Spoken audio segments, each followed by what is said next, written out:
It's been so long. An Adrienette fanfiction, part 14. Rise and shine. Tough morning, Julika asked as she walked by Adrian Agrest. He was clearly tired as heck. His under eyes were puffy and dark. He had just tripped over his own foot, and it was an understatement to say that he had been very confused during his quiz. At the moment, the usually bright and perky blonde was depending so heavily on the lockers behind him to keep him up on his feet. You'd think it was part of his actual being. Yeah, tired, Adrian yawned. Julika gave a dark chuckle. Not sure what to think about the Akuma, right? She raised an eyebrow with a knowing smile. Adrian nodded. He wasn't lying after all. After visiting Marinette, he laid in bed for hours thinking about everything.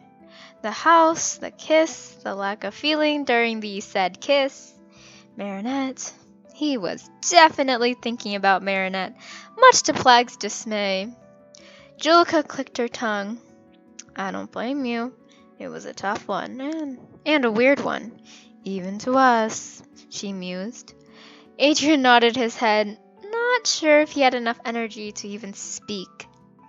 She gave him a head nod and as a goodbye and headed off to her own class. Adrian sighed and rubbed his forehead, meandering to the classroom he needed to go to. Adrian! Oh my god! Oh, are you awake? Chloe shrieked.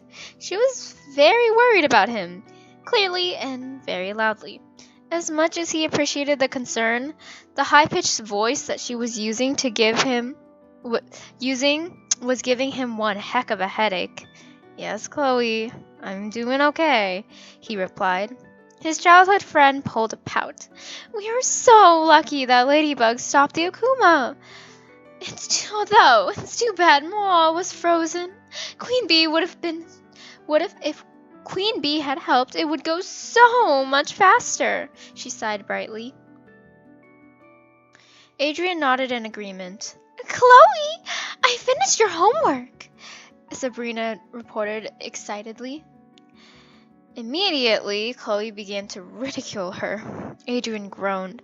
Chloe was a nice girl, maybe a little spoiled, but good at heart. But she just was one of those rich girls who thought they were above common things like homework. Chloe was smart. She could get it all done, but alas, no work should be asked of Chloe Bourgeois. For once, the boy cursed with the luck of a black cat had it flipped. His literature teacher had put on an ancient movie about the history of the Parisian language and how it evolved.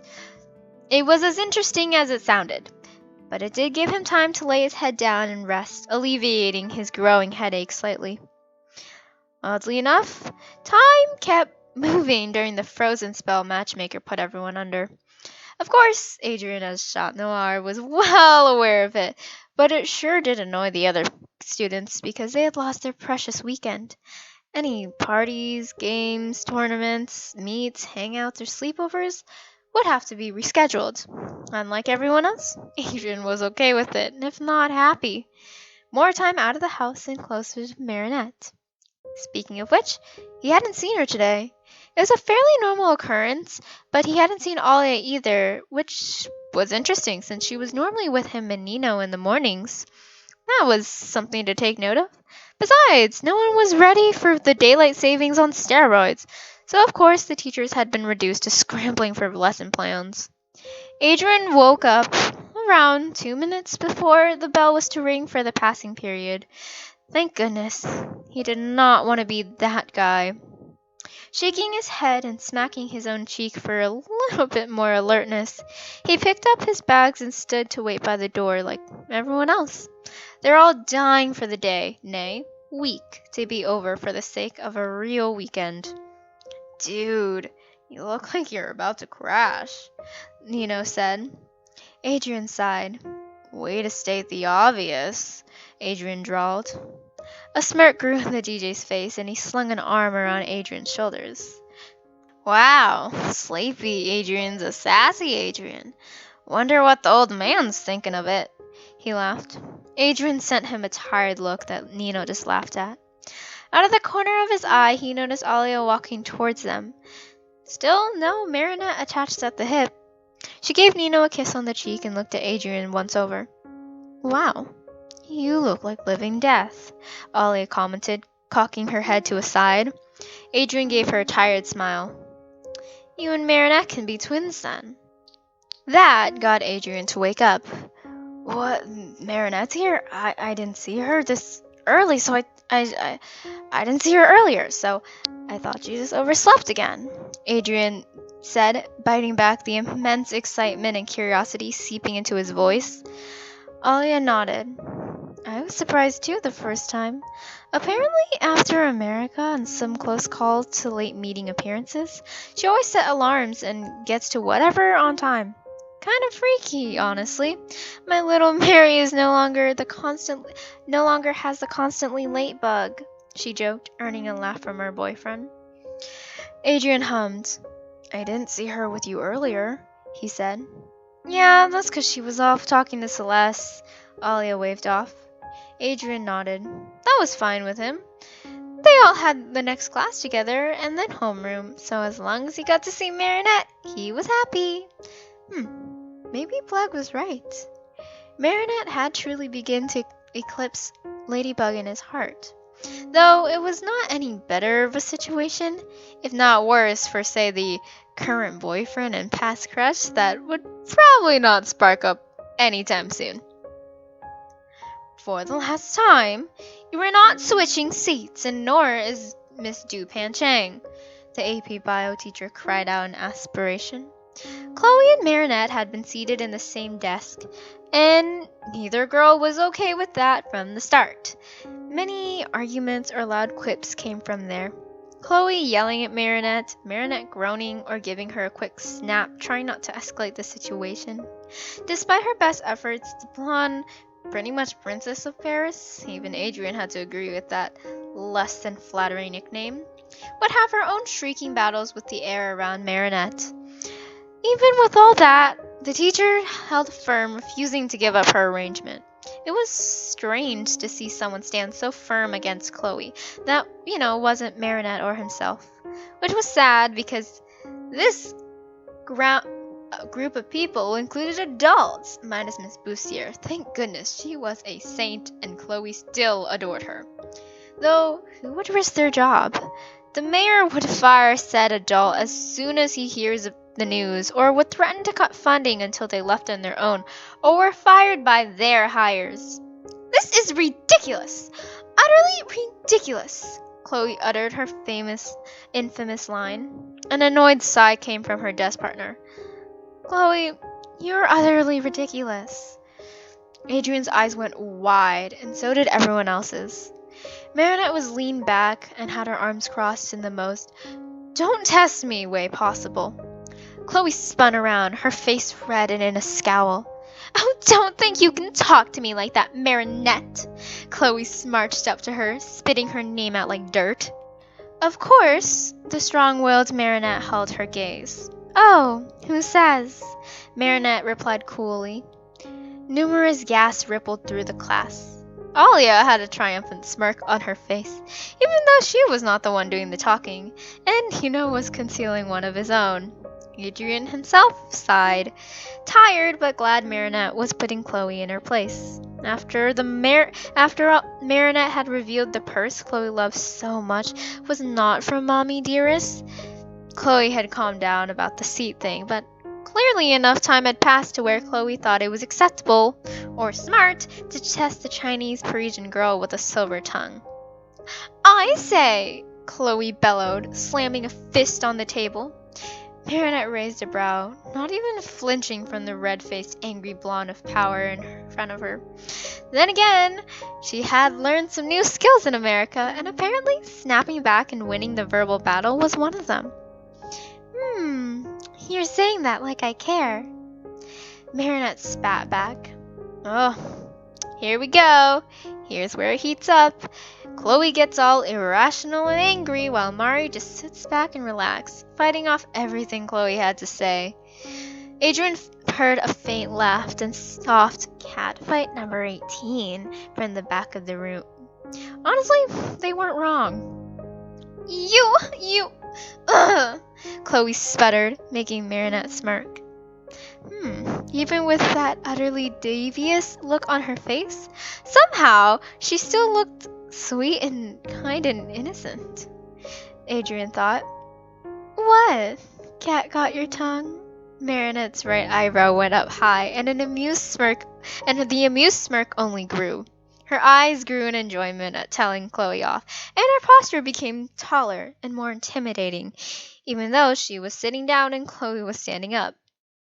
Adrienne bit back a laugh. Ah, a cat pun.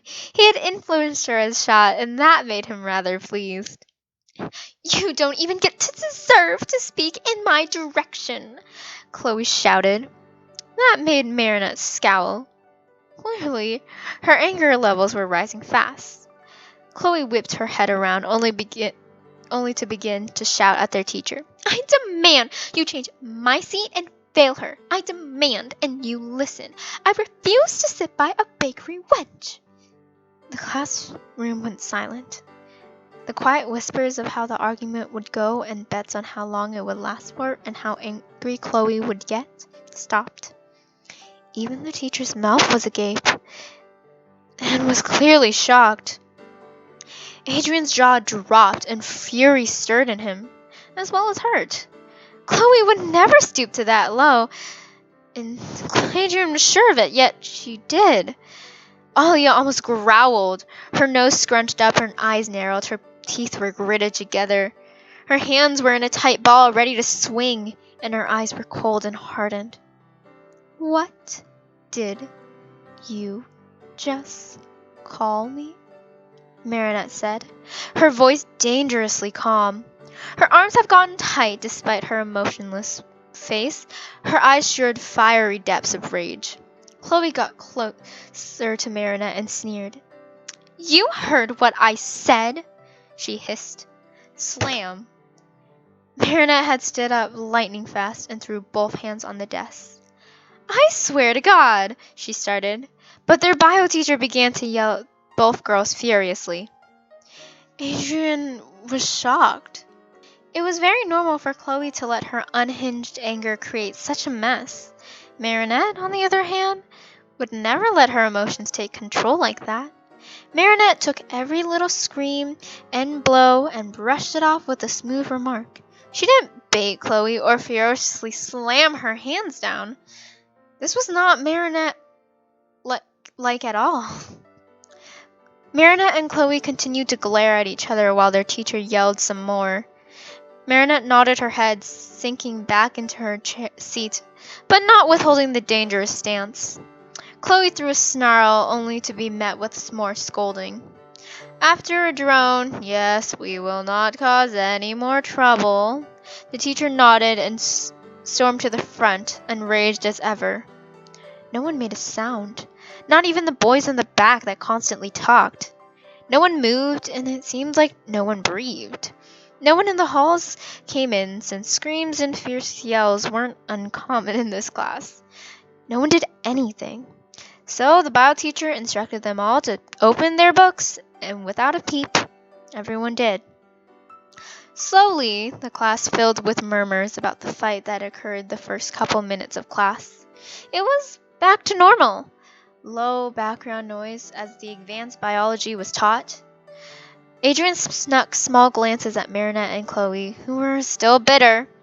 Marinette was avoiding eye contact, opting to listen or design in her sketchbook, out of sight of the girl next to her, of course. Chloe made small, angry noises in a way to bait Marinette and glared at the back of her head.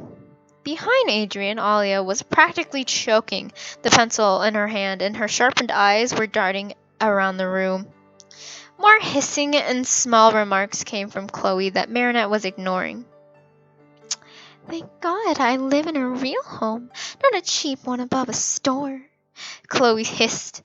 That made Marinette's head churn, and she glared intensely at Chloe, who had a sneer on her face and a bright look in her eyes that said, Oh, goody. More fun! But she didn't get that fun, because instead of biting back that Chloe literally lives in a hotel. Marinette grabbed her bag and items and stood. Everyone was silent, even the teacher, waiting for round 2 of the cat fight, but they didn't get it, because Marinette Duping-Chang stalked out of the class, walking past the stunned teacher who was frozen in place on what to do and the astounded students who just thought they were watching a dream. No way! No way had good girl Mari just walked out of class. This was fake, and the teacher certainly thought so too. Chloe's mouth was open in an O shape. She had been looking for a fight, but now she had not even the opponent. Alia stood up, a scowl on her face, clear as day. "I'll be back," she stated, not even giving it any reason to be argued against. Not that anyone would. An angry Marinette was possibly the worst of the worst, but you add a fuming Alia to the mix, and oh, that was a nightmare. Adrienne had only seen Alia mad once, and it was scary. Marinette? Well, since it never happened before, the worst they'd seen was Lila. Cue gag face, which this was even scarier. Like, most people thought that she was being crazy with Lila, but Chloe? Okay, they all believed it, and she was so enraged. It seemed like a waking nightmare, and that was like that one Akuma that caused everyone's greatest fear to come true. I should better head off and make sure they won't destroy the city or anything, Nino stuttered before zipping off without so much a look back. Adrian sighed, knowing that he needed to help too. "You know what I'm doing." He slung the bag over his shoulder and followed Nino's hurried footsteps. "I will end her! I mean it!" Adrian heard Alia's voice ring out, and the tone just made chills go up and down his spine. That was the voice that Alia used when she really meant what she was saying. "Alia, honey, just breathe," Nino's worried voice coaxed. "No, I will not calm down," she snapped back. But by the stop in her speech, she had listened. Adrian spotted Marinette, Nino, and Alia on a bench in the courtyard. Nino keeping an angry mama bear type situation from erupting from Alia. Makes sense. Hard to date a girl when she's in prison for killing the mayor's daughter. Adrian put a hand gently on Marinette's shoulder. She was hunched over, arms still crossed, and even though he couldn't see her face, odds were it was still tightened and cold. She looked up towards him, and the expression softening just the slightest bit. Marinette and Alia were two scary girls when they were mad. But one thing Adrian just realized was that Marinette was even more terrifying. He kind of just wished that he had Milan's Smelly Wolf song to calm him down, like, since the little cat on a rooftop without his lady didn't seem like a good thing to sing with the owner of the Ladybug in the vicinity. Speaking of which, Alia's anger was explosive, which was very scary. But Marinette? Oh, hers was silent, which made it even more deadly.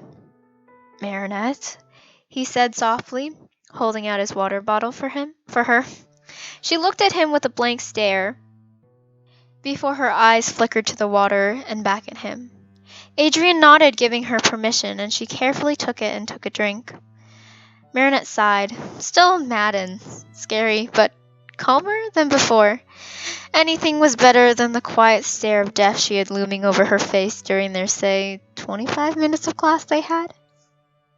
"Thank you," she said stiffly, and Adrian nodded with a kind smile.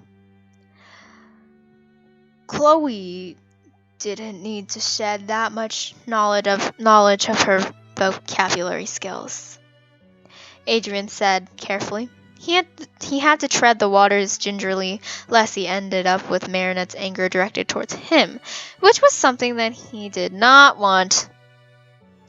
"I'd like to share more." Marinette gritted her teeth, and Adrian nodded his head slowly. The raven-haired girl looked off into the unknown parts of the courtyard. Her eyes seemed to travel farther and farther, focusing on something else. "Did you know that far over there, farther than you can probably see, there is a building?" she started. Adrienne looked at the back of her head, which faced him quizzingly. No. He said this was kind of a weird thing to bring up at this time. It's abandoned. No one really goes there anymore, Marinette continued. She kept looking over calmly despite the last 30 minutes and shrieking of Alia and Nino's quick soothing sentences as they moved to a newer bench, its distance farther from the school itself, to save the students' ears and allow lessons to, continue. Oh, Adrienne commented. What else should he say? Should he be worried? Why is she talking about an abandoned building? It's quiet. I like it. No one bothers me there, she said in an even and faraway voice. Adrienne only nodded. Quiet. Quiet is good, he mused. Marinette's head bobbed up and down. Can I ask you something? Adrienne said carefully. Again, he needed to be careful, or he would end up as fish bait, or maybe dead, depending on what he asked. Marinette turned to face him, those stony eyes that were still narrowed looking at his green ones. He gulped. Those normally bright blue eyes had an eerie glow to them. What was normally round was now tightened and lined, sharpened. Her lashes were perfectly curled around and made them doe-like. The blue looked like a pool light at night, darkened, yet strangely bright. They had a depth to them. Small flakes of dark blue and lighter blue danced around circle to create the striking eye color. The sun behind them brought out the silver freckled in the blue. The darkness of her pupils only contrasted the irises, making them look like a light, bright and lit from within. It was beautiful. Her eyes were beautiful. The way it made you want to swim deeper and deeper with even a simple glance. The way they drew you in with a glow that shouldn't be there, yet was. The way its color was so similar yet too distinctive to be matched with another. It was too different. It was too unique. Too special. Yes? She asked in a soft voice. Adrienne blinked once. Are you feeling okay? Not just from Chloe, just in general. You don't normally react that way. Are you okay? Is something wrong? Adrienne asked. Marinette didn't answer, continuing to stare her eyes into his like she was reading his mind. It's been, she began to say, interesting. Her mouth gave no reason to believe it would elaborate on what was interesting. Adrienne only nodded. Whatever is bothering? I'll listen, he said, repeating the words he had said the night before. Marinette nodded. I know, she said softly. Her voice was hushed, almost too quiet for Adrienne's ears to pick up. So soft, it seemed like she didn't even want herself to hear. As if she wanted to spill but couldn't. Adrienne stayed silent, still looking into those mystical eyes. Hey y'all, principal said that y'all got the day off and teach got it settled. Parents ain't gonna know, a student from their class said. Mitch, perhaps? Cried out, breaking Marinette and Adrienne out of their trance. The four students nodded and Mitch walked back, muttering something about lucky idiots who got the day off because Chloe was, well, that was something he'd rather not repeat. Ice cream? Nino offered, getting Alia to finally stop yelling.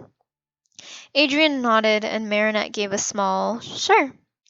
So that's where they all headed off, without their parents' consent, to somewhere.